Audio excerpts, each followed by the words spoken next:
Right. Good afternoon, everyone. Welcome to this Qualtrax Community Education webinar. My name is Tim Aiken, the Solutions Engineer here at Qualtrax. And this webinar series is designed to help provide information to our Qualtrax community about product usage, tips and tricks, and just some other general topics to spur conversation and get some ideas about how to use Qualtrax. And we're very excited for you to hear how Jacob over at Analytical Resources Laboratories has been using Qualtrax to empower them for their virtual audits. Just a couple of housekeeping notes before we begin. Because we're keeping the focus here on customers, we will be spending a lot of time talking about setting up Qualtrax for use, that kind of stuff. So if you have any questions about how to do any of these things, or if you'd like help doing them, don't hesitate to reach out to us. We'd be glad to help you there. And then last, to help avoid interruptions during Jacob's presentation, we're going to hold the questions until the end and then open up the floor. You can, however, feel free to enter your questions in the Q&A box. You'll notice in the Zoom window down at the bottom, there's a Q&A box. Go ahead and drop them in there as you have them. And at the end, we'll kind of work our way through them. All right, so now a bit about our presenter. Jacob started his career in the lab as an analyst working for third-party labs in the dietary supplement and food industries. This experience quickly led to laboratory management and eventually quality management, which has been the focus of his work for the last 8 years. Jacob is currently the Director of Quality for Analytical Resources Laboratories, ARL, which is an ISO 17025-2017 accredited third-party analytical laboratory, mostly focusing on chemical and microbiological testing of dietary supplements, food, cosmetics, and pharmaceuticals. In addition to his responsibilities at ARL, Jacob is also a member of the corporate quality team for Tentimus Group, which is a global laboratory organization, which ARL is also a member of. It's based out of Berlin, Germany. His responsibilities on the Tentimus corporate level include quality auditing and process improvement for 10 Tentimus Group labs in the USA and Canada. So Jacob, thank you very much for your time today and welcome. I'm gonna now turn the screen over to you so that you can start your presentation. Excellent. Thank you, Tim. I really appreciate it. Thank you. Let me go ahead and share my screen here.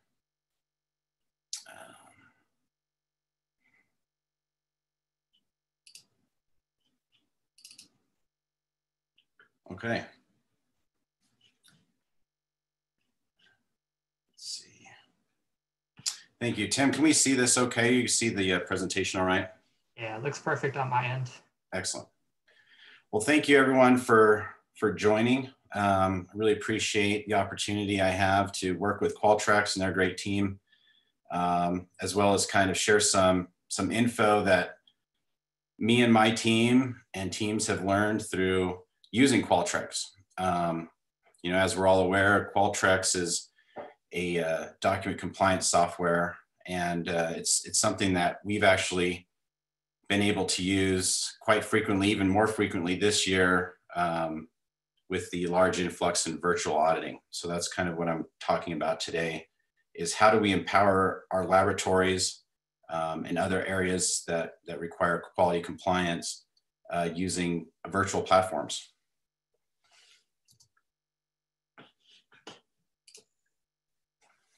So Tim kind of alluded to who we are as ARL. And I want to just kind of go through that real quick. We are a third-party lab. We specialize in dietary supplement, food, cosmetic, and pharma industries. So we do a lot of different types of testing in industry. We are also FDA and DEA registered, and we're accredited to the ISO 17025 standard. We also hold a Class C pharmacy license. So there's a lot of different regulatory compliance that we have to adhere to for the many different types of auditors that may come through our door. On average, we participate in 10 to 30 second and third party audits a year. So that's quite a few. It takes up a lot of our time. And so with all the time that we spend participating in these audits, we decided to explore the option of giving auditors access to our Qualtrax system and letting them pull the information they needed, effectively decreasing the work done by my staff. This was something that was proposed that we consider. And the reason why we proposed that is because the prep time for audits was demanding. And it raised the question, is there a better way? It also raised the question, are auditor logins a good idea, right? There's obviously pros and cons to this. Some of the pros and cons that we saw were, obviously it gives more access, right? With little effort on our end, which is the main benefit. Another pro is that it gives auditors time to review documents ahead of audit day, which may streamline the audit. Some of the cons, without strict permissions and view rights, the auditor may have access to more than they need. If we don't control the system well, with the permissions given to an auditor through a login for them, they may be seeing things that we don't want them to see. They may be seeing too much, or maybe not enough. Another con is kind of the opposite of the pro in the same row there. It gives auditors time to review documents ahead of audit day, which may lengthen the audit if they find things they want to explore more in depth. So considering these pros and cons, we thought, okay, well, in an effort to see if there was any interest from second and third party auditors, we thought, well, let's build an auditor profile and see what exactly was required for this. And here's some of the things that we learned building this profile. In order to restrict auditor access in a way that made sense for our lab, we had to create a separate group called All Users, No Auditors, as well as an auditor-only group. This allowed us to segregate auditors from open access documents that the rest of the company needed. This also added a little more work when onboarding new employees, because now we had to manually add every employee to the group All Users, No Auditors. This was an important step to make sure that auditors couldn't see full system documents that everyone else in the company needed to see. When it came to permissions for the auditor profile, we tried to limit the permissions as much as possible. So we gave the profile only 4 permissions. View archived revisions, important for data trails and histories and versioning. View personnel, and this was really just to view basic contact information, email, office phone numbers for employees, contact information. View test instances. This was for training purposes, to show training records and testing records. And then of course the view training instances. So those were the only 4 permissions we felt we absolutely needed to have in this profile for them. Next, we had to limit document visibility for auditors. This took the most time because we had to manually add permissions for all auditors using group settings at the folder and document level. And this is what took the most time for us, very time consuming. The process for giving view rights to auditors was done using the following logic on a document and folder level for our whole system. So here's the logics that we used. If an auditor can view a document / folder, then we would use the all user group view access added to that document or folder, right? So if an auditor needed to see something and all the rest of the users needed to see it, there's no reason to restrict that. So we just use the all user group. if only company employees needed access. So it's a generalized document that we want everyone in the company to see, but no auditors to see. We had to use that new group, all users, no auditors group, view access. And then you add that to the document or folder. If the document or folder should only be viewed by an auditor, then we had the auditor group with essentially 1 or 2 auditor logins in there, added to view access for that document or folder. And then no view access was given for all users groups. So those were basically the three ways that we set up our documents and folders. And this was a very time-consuming process. It was very tedious, and this probably took the most time. And really, we were thinking while we were doing it, going through our folders and system, controlling each aspect just to have this auditor login, we were thinking to ourselves, what was the effort really worth it? Was this something that is going to pay off? We're going to get dividends back from this. Well, during the last few virtual audits, even including the one that I had with my ISO assessor this year, I tried to use this system. I tried to allow them access, provide them a password, the login information, let them use this login that we've built.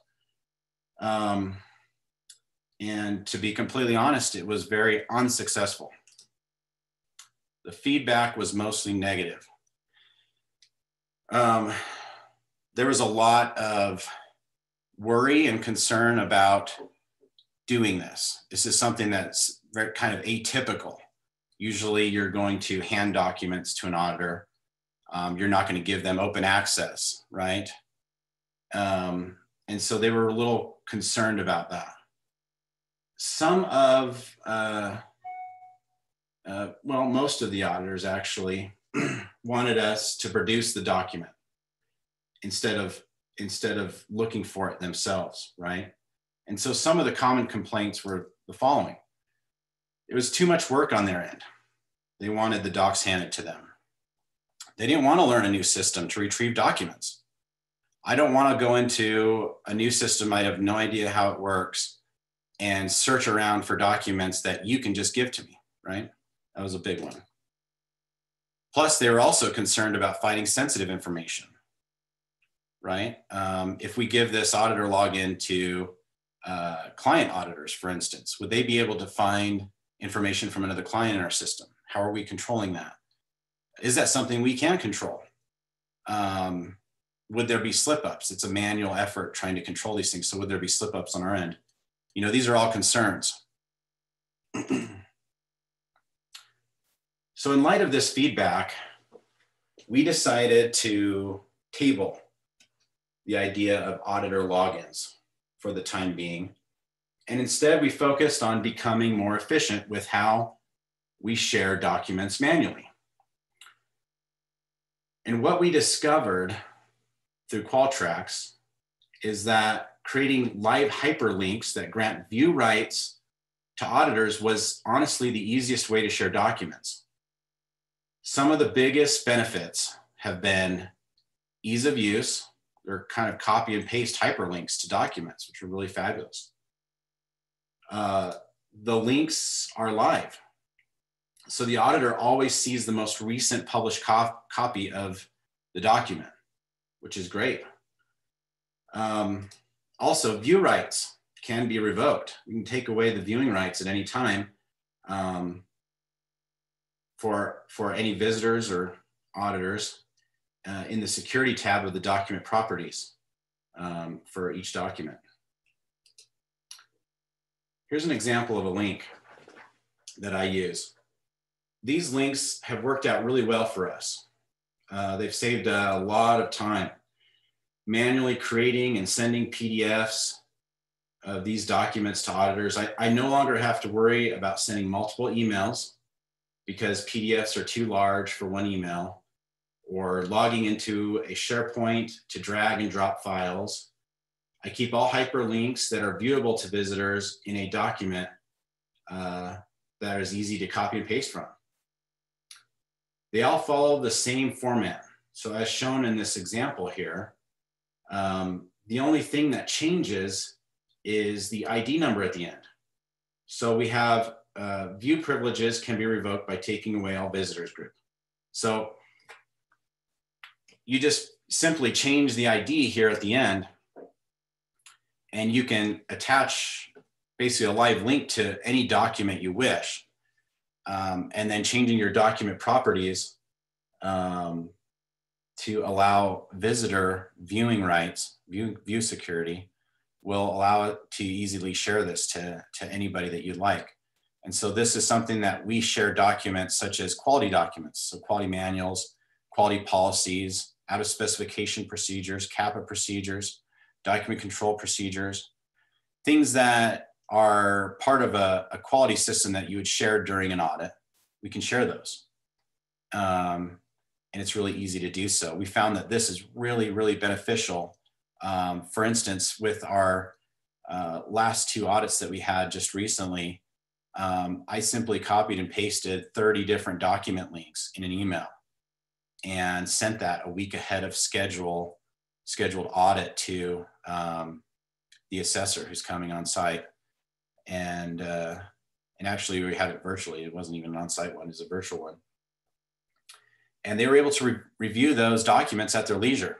And it took very little time on my part to do that, which was great.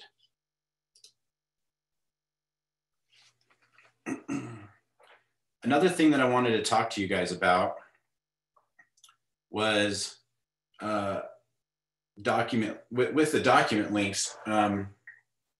In addition to that, we found that having the standard being audited, such as like ISO 17025, ISO 9001, FDA 2111, et cetera, whatever standard that may be, we found that it's very beneficial to have that linked directly to documents. This was very helpful and efficient way to show compliance during an audit.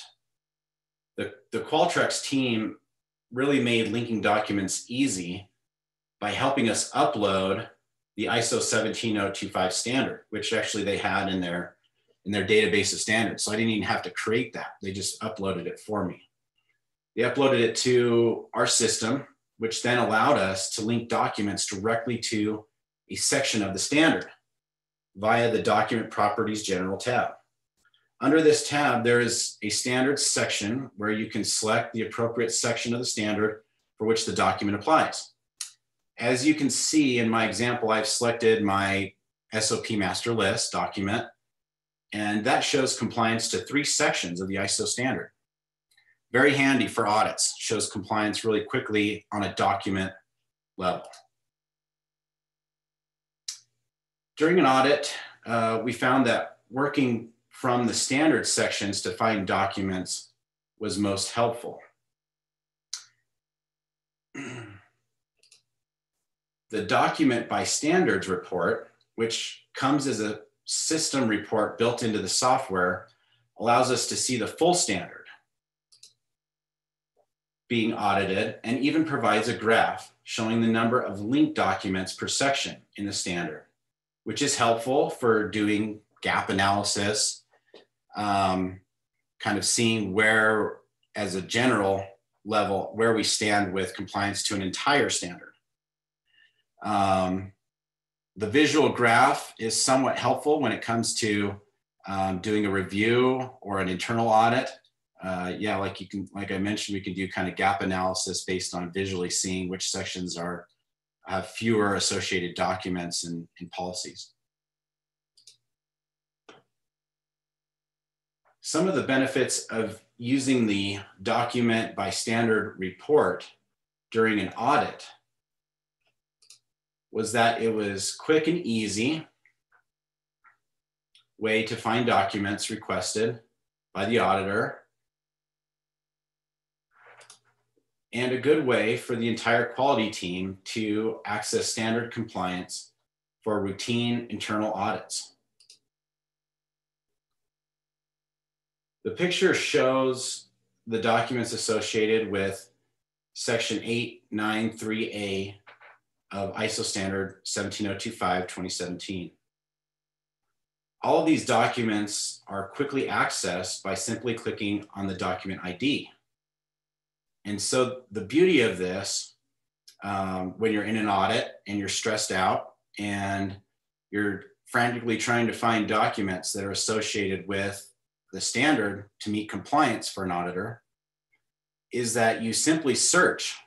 You simply use these filters. As you can see in this picture, you can filter the standard, and you can find specifically sections of the standard that are being addressed. Pull that up and open up any of these tabs here.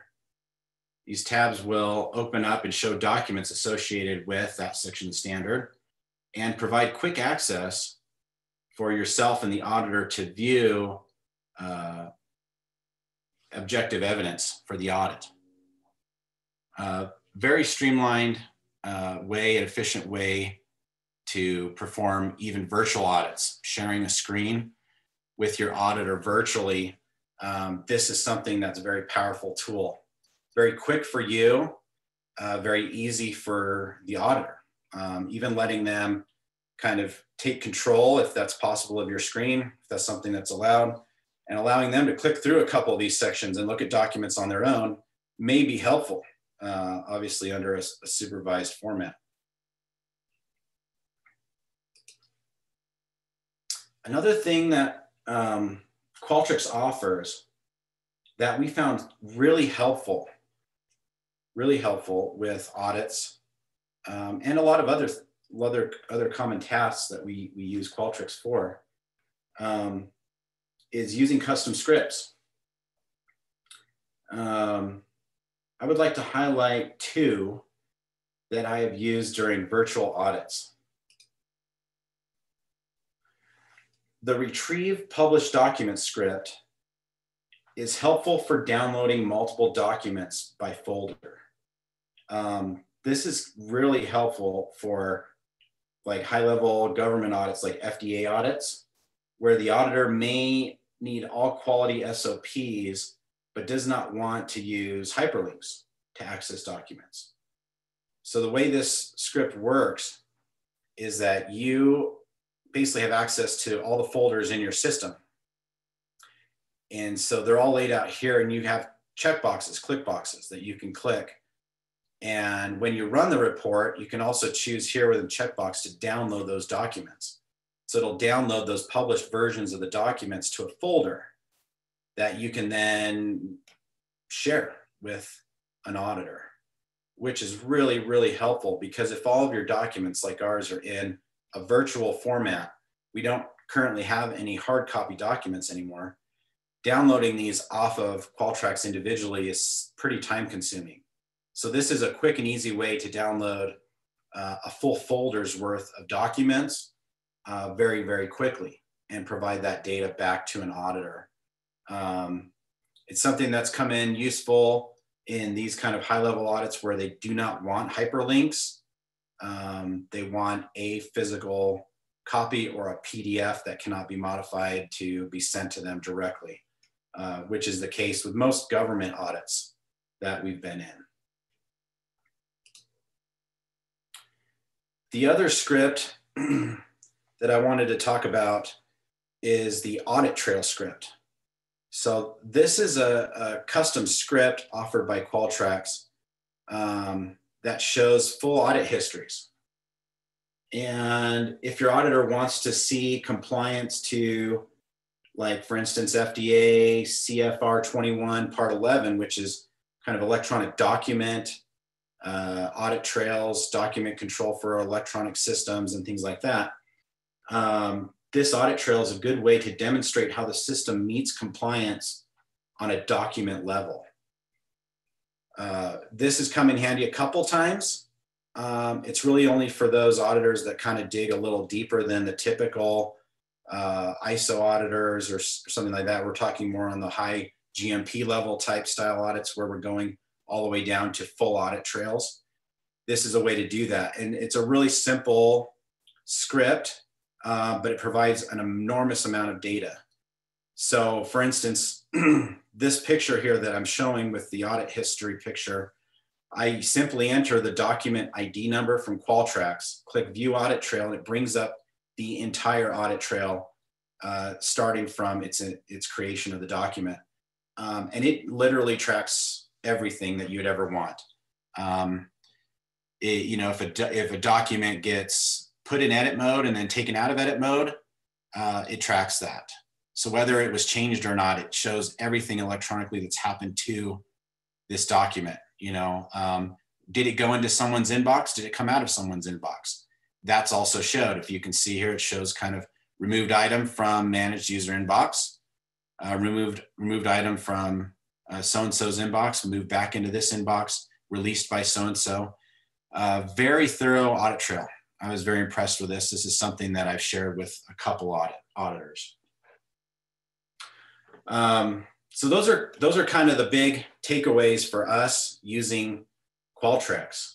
And to just kind of summarize what we've briefly kind of shot through here, is that, you know, in our ever-evolving compliance world, with the large increase in the demand for virtual audits, it's important that we all find ways to be more efficient sharing information. I think Qualtrax has a great platform that has helped us meet those needs as a laboratory and streamlined our quality system.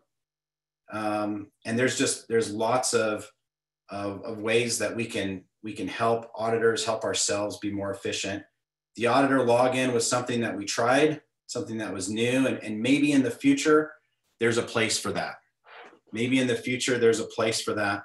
But from what we've seen, it's something that's not readily accepted, something that people are not used to, that maybe needs some more tweaking. But there's also a lot of great tools that can be used to streamline your audits, your virtual audits, and the efficiency involved with those that are already built into Qualtrax that we really like. And that said, I think we probably want to go to some questions. So let's go ahead and move forward with questions at this time. Let's see if we can answer some of those. Awesome. Thank you. Thank you so much, Jacob. That was great. And I did want to kind of provide a comment here too, because I think you hit an important part that's, you know, this move to more of like a remote audit setup, that, you know, you're kind of taking chances in a lot of the setup that you're doing, and trying to make it easier, and assessors are still trying to navigate that whole dynamic. And so it's cool to see, you know, things that have worked, things that haven't, but in general, how you're using the system to try to make that happen. So from my perspective, I think it's just fascinating and cool to see it. And hopefully we got some stuff that other people will enjoy trying to use. Absolutely. Yeah, I hope so. All right, so we do have a few questions coming in. Feel free to keep adding some in. I'm going to start just kind of in order here. The first one, and I'm going to let you answer this from your perspective and kind of your philosophy first, and then I'll answer it from a Qualtrax perspective too. So the first one is, are there any potential security concerns associated with that all visitor viewing permission? So in that hyperlink that you're providing with that security setting. So I'll let you take it first, and then I'll answer as well. Absolutely. Yeah, that was something that we had to consider, because if we were sending out these links, we had to assume that they've now become public property, right? We had to assume that if we're going to share it with one company openly as a hyperlink, that they could very well share it with the world. And so we had to consider that as well. And part of the security that we have, the protocol that we have for creating those hyperlinks, is that they're managed by myself.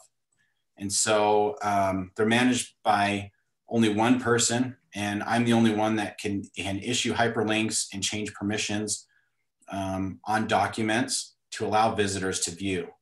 And I think that's critical. We can't just allow view rights to be changed by anybody in the company, right? We don't want to have view rights for a document that's proprietary, personal information, legal information, confidential information, things of that nature. And so, I have control of that list, and the documents that are on that list that have hyperlinks attached to them that are openly viewable, are very general documents. Like the example I shared was our ISO certification, right, in our scope of testing. That's something that should be very viewable, right, very public. Other things that we commonly share are other licensures, right, our DEA, our pharmacy license, our alcohol license. We do share our quality manual with some companies. Things that you don't mind if the information's out in the world, those are the ones that we share. But you're right, those are definitely some concerns, and every company has to address those individually. It has to be controlled very tightly. And that's why I'm the only one that has permission to create those. It's a great question. Yeah, and from our perspective, we're of course going to recommend that you don't apply that to your entire document tree. So definitely don't want to give access to every document there. The main thing, like Jacob mentioned, is just to give it on documents that you're okay with being in the public sphere like that. So definitely pay attention to where you're giving them. There are some system limitations as well, you know, with hosted systems, because they are publicly facing in general. You can use these hyperlinks all the time. Just set up all visitors and they can be accessed through that link. If you're on premise with your own server, things get a little bit different because, of course, you have to be able to access that server to even get to Qualtrax. So the link would not work unless your visitor, if you will, can come on and access that system. So if you have specifics around that, though, and if you want to kind of talk it through, just chat with our support team, and they can tell you, you know, what can work and what might not be as applicable. All right, the next ones, we have a couple in here that have to do with the common scripts that you were referring to at the end. So are they pre-programmed? How do we get these? I can, if you want to stop sharing your screen real quick, I can show them where they are. Yeah, absolutely. So go ahead and do that. Yeah, let me, I'll show you guys how to access these real quick, just so that you know where it's at. All right, so if you're in your Qualtrax system, you'll just head to the help guide down here at the bottom left and just search for common scripts. You'll see that I do this all the time, so it kind of pre-populates for me. And then you'll see them listed out here at that first result. So all of the common scripts are here. The audit trail one that Jacob mentioned is also right here. What you're going to do is find the one that you want, copy the last, this little bit here, you add it onto your URL. So you'll just paste it on at the end there in order to, oops, I didn't actually copy and paste. Give me a sec. So you'll just paste it on to the end after that slash, and it'll take you to where you can run that. So then you would just provide that ID number. So very easy. They're in your system just through the help guide and common scripts. Yeah, and what I would also recommend too, now that we're on this screen, is to put them in your favorites. Yeah. That's what I've done, and I just go to my favorites tab there, and they're ready to go, and I just click on them, and they run, and they're fabulous. We had a very similar question, and that's why I'm here on the audit history tab. Can you pull the audit histories for retired and deleted documents as well? You can for retired. I just did this to verify. So one of the documents I just retired, this one is 555, and you'll see right here is when that document was retired. So yep, you can do that. I haven't actually tested it with the deleted one. So I would just recommend, you know, going in and pulling it. I would imagine maybe not for deleted. I can verify that for you because those go into their own document or data retention activity report in order to get that info. But yeah, I can follow up on that one for you, Richard, just to make sure that I get the correct info there. Okay. Let's see. Next question, is there a simplified guide on how to set up and use the standards such as ISO IEC 17025? And I think, and correct me if I'm wrong here, but I think what you're referring to is setting up on the folder in properties and tagging folders to standards. I'm not sure if we actually have a guide for that, but I will recommend that to our services team and see if they can put something together for our support site. So if that's not what you're looking for, let me know. But otherwise, I'll see if we can get something for you there. In general, though, the help guide will have some pretty good areas on how to do that, and just kind of the basic functionality there. All right, so next one in the list. So we've got, this is, let's see, recently there have been a number of new sets of standards that have become available to users that were not originally set up. Does Qualtrax have these available for uploading to hosted sites? And if so, is there a list available? And I imagine what's being referenced here is just the updated kind of Excel breakdown of the standard for import into the system. We do have a kind of repository of those, and we'd be glad to kind of let you know what those are. So I'll reach out to you separately, Forrest, and get you a list of which ones we have, or if you have one in particular that you're interested in, by all means, shoot that over to me as well. And then it looks like you have a follow-up to that. Is there an easy way to transition from an old to a new, or for multiple? There's not a easy way, I would say. If you're on version 2010 hypothetically, and they come out with a 2017, you can either edit the existing one to bring it up to speed if they're small changes, or you can just bring in the new set as an additional standard for that system. Most commonly, we see people just bring in the new set so they can maintain the old tag for audit purposes, and then have the new ones and then transition out the old ones over time. So that's the most common way. But if there are any follow-ups to that, I'd be glad to take that. Let's see, has Qualtrax looked into making an auditor feature that auto blocks everything? And we choose what can be seen. This would prevent from having to adjust securities for just one person. I honestly haven't heard that request yet. I think it's a fantastic request, and I will make it on your behalf. So I'll make sure that gets recorded and taken down, so that we can have that. I'm not sure, what it would take to involve that level of request, but yeah, I'll get it recorded for you, and we'll see where we can go with it. I'm curious, for Jacob, let me throw this over to you. Do you feel like this would have been easier for you on initial setup if there was a feature like this? And even to kind of follow up on that, were there any other features that kind of came out of your effort that you felt like, man, it would be cool if we could do this? No, I think that feature that we're talking about, where it just kind of auto restricts things for one individual, rather than having to go into every folder and every document sometimes and change permissions just for one user. If we had something that we could say, this user is just generally, he's just restricted.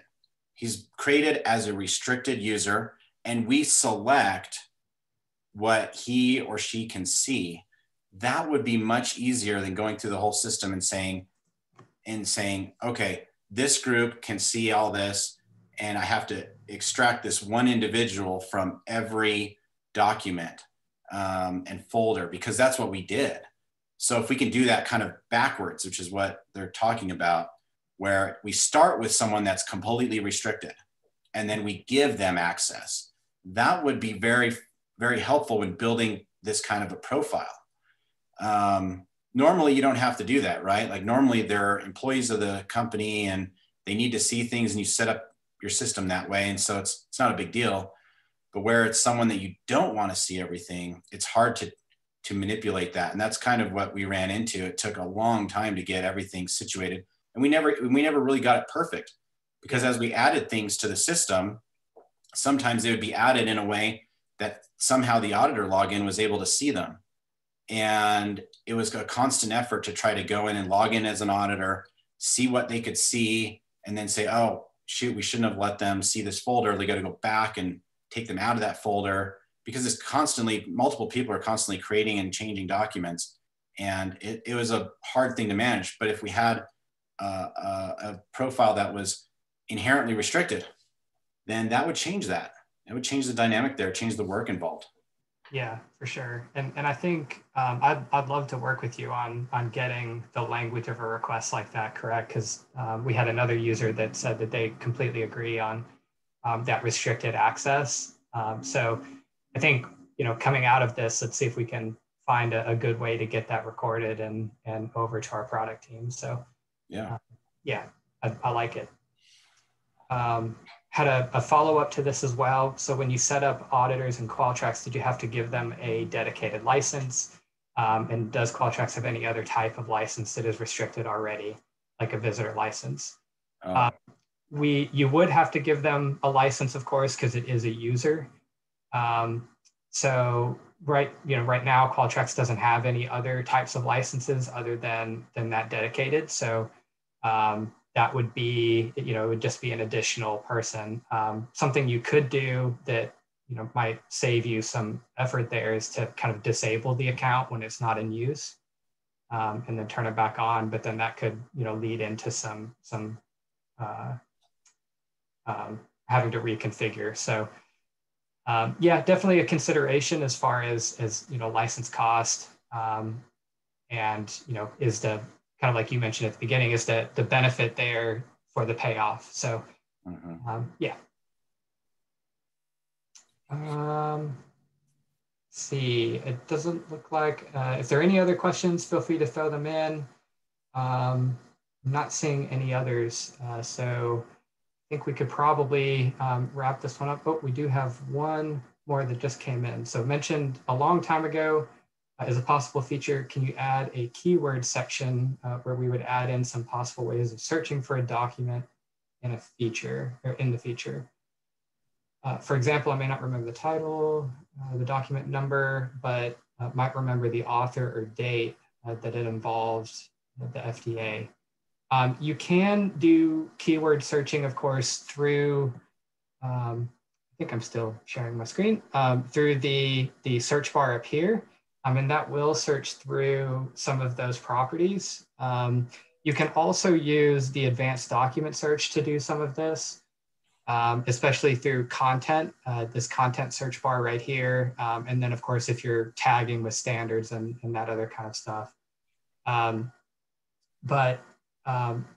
Paul, if you do remember what that feature was and want to send it over to me, I could maybe talk to it a little bit more.